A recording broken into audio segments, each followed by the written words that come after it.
ඔයාලා දන්නවද වැව් බැම්මේ වතුර කාන්දු වෙන වැවක් ගැන? එහෙම තැනක් ලංකාවේ තියෙනවා. මං දාවේ අන්න ඒ තැන බලන්න. මේ වැව් බැම්මෙන් වතුර කාන්දු වෙන වැව තියෙන්නේ මං ඉගෙනගත්තු සබරගමු විශ්වවිද්‍යාලයේ පහු කරගෙන ටිකක් පහළට එනකොට. සමනලව ජලාශය. මේකේ මං අර ඉස්සෙල්ලා කිව්වා වගේ දකුණේ උරේ වැව් බැම්මේ එක තැනක සිදුරක් තියෙනවා. පොඩි සිදුරකුත් නෙවෙයි ලොකු සිදුරක්. මට අද එතෙන්ට නම් යන්න බැරුව ගියා. ඒ සිදුරේ විශාල වතුර කාන්දුවක් තියෙනවා. මේ කාන්දු වෙන වතුර අපත යන්නෙත් නෑලු.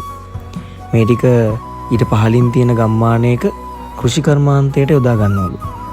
ඉතින් මේ සමනල වැව පුදුමාකාර විදියට ලස්සන පරිසරයක පිහිටලා තියෙන නෑ ඉදි කරලා තියෙන වැවක්.